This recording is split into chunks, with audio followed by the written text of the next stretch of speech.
नमस्कार दोस्तों, आप सुन रहे हैं सेल्फ प्रोग्रेस। और सेल्फ प्रोग्रेस में आज हम लेकर आए हैं आपके लिए एक ऐसी यात्रा जिसमें आप देखेंगे गजब की दुनिया, गजब की चीज़ें, गजब के अनुभव, वंडरफुल अनुभव। जो अनुभव आपने आज तक जीवन में नहीं किए होंगे वो आज की यात्रा में हम आपको कराएंगे। और उन अनुभवों से रूबरू होने से पहले हम आपको कुछ उस यात्रा के बारे में, उस जगह के बारे में कुछ जानकारी देना चाहते हैं, जिससे कि आप अच्छी तरह से वहाँ जाकर के अपनी चीज़ों को फील कर पाएँ, समझ पाएँ। तो वह एक ऐसी लाइट की दुनिया है जहाँ पर अनंत लाइट है। उस लाइट के अंदर प्रवेश होते ही जैसे व्यक्ति के पाप धुलने लगते हैं, वह संसार का सब कुछ भूलने लगता है। उसे न निंदा, न स्तुति, न हानि, न लाभ, मान, अपमान, सब चीजें उसके आगे से खत्म हो जाती हैं। वह ऐसी लाइट है जिसमें पहुंच करके व्यक्ति एक नया जीवन अनुभव करता है, जैसे वो कुछ जानता ही नहीं, रिजुवेट होने लगता है, उसकी काया कल्प तरु होने लगती है।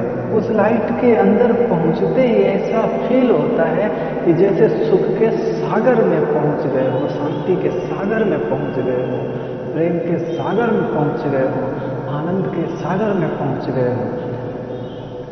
उस लाइट के अंदर जाते ही व्यक्ति ऐसा महसूस करने लगता है कि वह निर्दोष और निश्चल है और संसार में सारे ही व्यक्तियों का कोई दोष नहीं है। उस लाइट में पहुंचते ही ना तो किसी को पीस की जरूरत रहती है, ना सुख की, न शांति की, न प्रेम की, आनंद की। सब चीजें उसके लिए व्यर्थ हो जाती हैं, जैसे कि दुनिया उसके लिए व्यर्थ हो जाती है। वह एक ऐसे अनुभव में पहुंचता है जहां पर सब दुनिया की सारी चीजें वैल्यूलेस हो जाती हैं, जिनकी कोई वैल्यू और कोई महत्व नहीं रहता उसको। वह एक ऐसी लाइट और एक ऐसे अनुभव में फील करता है। उस लाइट तक जाने का रास्ता, उस जगह तक पहुंचने का रास्ता हमारे पास से एक टनल ऑफ लाइट के रूप में दिखाई देता है, जहाँ पर एक सुरंग है और उस सुरंग के जरिए जो है वो रास्ता वहाँ तक पहुँचता है, उस विशाल लाइट तक। उस लाइट के अंदर न कोई चाहना रहती है, न कोई विचार रहता है, जैसे कि अपने आप को भरपूर महसूस करता है। वो सभी चीज़ों से तृप्त हो जाता है उस लाइट के अंदर जाने के बाद। उस लाइट में पहुंचने के बाद किसी का भी वापस आने का मन नहीं होता। जितने भी लोग आज तक उनको अनुभव हुआ है तो सारे लोग यही बताते हैं कि वापस आने की कोई इच्छा नहीं और किसी का बाहर के बारे में कोई विचार ही नहीं चलता। उस लाइट में विशेष एक ये अनुभव होता है कि व्यक्ति स्वयं को भूल जाता है। उसे पता ही नहीं रहता मैं कौन हूँ, मैं क्या हूँ, कहाँ से आया हूँ, कौन हूँ। इन चीज़ों का उसे बिल्कुल भी विचार और भान नहीं रहता। वह अपने को अगर देखने की कोशिश भी करता है तो वो केवल अपने को एक पॉइंट देख पाता है, बस मैं बिंदु हूँ इतना उसको पता देख सकता है, उसके आगे उसको कुछ पता नहीं होता। वहाँ की फीलिंग ऐसी होती है कि जैसे वो सच्चा सुख है, जो सुख जीवन में कभी अनुभव नहीं किया, ऐसा सुख वहाँ फील होता है, अनुभव होता है। उसके लिए लोगों ने वर्णन किया है कि जैसे गूंगे को गुड़ खिलाई जाए तो वो कैसे अनुभव करे। उसके वर्णन के लिए कोई शब्द उसके पास नहीं है, उसके पास बोलने के लिए आवाज नहीं है।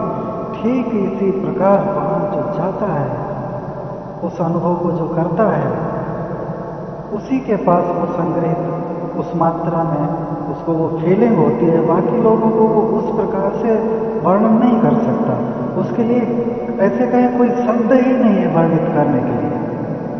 आप जिसे पॉइंट ऑफ लाइट कहते हैं, परमात्मा कहते हैं, वो केवल पॉइंट ऑफ लाइट नहीं है।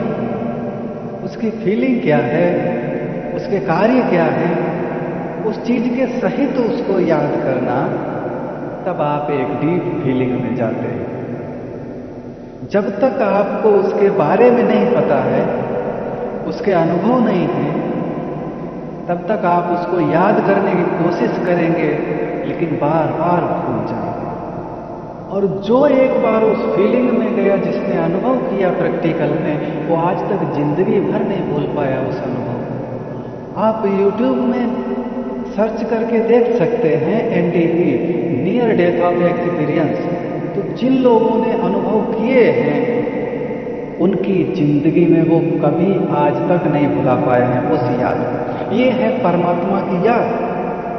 और हम किस प्रकार याद करते हैं कि वो याद आता ही नहीं, जब तक हमें उसके बारे में नॉलेज नहीं है, जानकारी नहीं है। वैसे तो परमात्मा ने बता दिया है हमारे को, मैं प्रेम का सागर हूँ, शांति का सागर हूँ, लेकिन उसकी फीलिंग क्या है? प्रेम का सागर, शांति का सागर कैसा है? जब तक उसकी फीलिंग हमारे पास नहीं है, हमारे पास उसके विजन नहीं है, तब तक हम उसे याद करने में बड़ी मुश्किल का अनुभव करते हैं। दोस्तों, जब हमें उसके बारे में जानकारी और उसके बारे में अनुभव होते हैं, तो अनुभव वाली किसी भी चीज को हम कभी भी भुलाकर भी नहीं भूल सकते जीवन में। तो परमात्मा क्या है, उसके बारे में आप विचार करें, और जैसा कि इसमें बताया गया है, इन सब विजन्स को क्रिएट करें, समझें कि परमात्मा क्या है, उसके पास जाने से क्या फीलिंग होती है। ये जो वर्णन किया गया है, ये है परम धाम, परमात्मा का जो घर है उसका वर्णन है। लेकिन परमात्मा ने इन सब चीजों को क्रिएट किया है। जो परमात्मा उस परम धाम के अंदर बैठा होगा, जब उसके नजदीक जाएंगे तो फिर कैसा अनुभव होगा? जरा विचार करें, सोच कर देखें इस चीज को। तो इसको बार बार स्मृति में लाने से, इन चीजों को बार बार विचार में लाने से, इन पर ध्यान दौड़ाने से, बैठ करके एकांत में इनका अनुभव करें। फिर उसके बाद प्रैक्टिकल जब आप वहां जाएंगे, जब आप अनुभव, आपको पता होगा कि परमात्मा क्या चीज है, जिसके पास जाने मात्र से, जिसकी लाइट में जाने मात्र से हमारे पाप धुलने लगते हैं, हमारे दुख नाश होने लगते हैं, हमारी समस्याएं खत्म हो जाती हैं, हमारे विचार खत्म हो जाते हैं। जब आपको इस बात का नॉलेज होगा, तो जब आप योग करने के लिए बैठेंगे प्रैक्टिकल, उस चीज को आप अनुभव कर पाएंगे। नमस्कार दोस्तों, आप सुन रहे हैं माइंड प्रोग्रामर के विनोद कुमार सिंघानिया को। आज के लिए बस इतना ही। कल हम फिर मिलेंगे और कल आपको प्रैक्टिकल एक्सपीरियंस कराएंगे उस जगह जाने का, परमात्मा क्या चीज है, उसकी फीलिंग क्या है। कल उस जगह प्रैक्टिकल में जाने का आपको अनुभव कराएंगे। यदि आपका कोई क्वेश्चन है, कोई समस्या है, योग नहीं लगता है, नींद नहीं आती है, पुरानी चीजें याद आती हैं, किसी प्रकार का डर है, फोबिया है, कोई ऐसी बीमारी है जिससे आप छुटकारा पाना चाहते हैं, तो आप हमें कॉल करें 8890755630। आपकी हर समस्या का समाधान माइंड प्रोग्राम के द्वारा किया जा सकता है, क्योंकि आपकी समस्या को क्रिएट करने वाले भी आप हैं। तो आपके अंदर क्षमता है आपकी समस्या को खत्म करने की। आप अपने जीवन के मालिक हैं, आप अपने जीवन के कंट्रोलर हैं। ये जीवन आपका है, इसलिए आप जिधर ले जाना चाहें, जैसा बनाना चाहें, बना सकते हैं। ये आपके ऊपर निर्भर करता है। आपके विचार, आपके कर्म और आपकी मान्यताएं कोई नहीं बदल सकता दोस्तों। ये सब केवल आप बदल सकते हैं, और आपके विचार, आपके कर्म, आपकी मान्यताएं ही आपके भाग्य की निर्माता है। तो आज के लिए इतना ही। आपके लिए बहुत कुछ है। इस चैनल को सब्सक्राइब करें और उसके अंदर में जाएं, बहुत सी आपको ऐसी चीजें मिलेंगी, उनको आप देखते रहिए और मुस्कुराते रहिए। नमस्कार।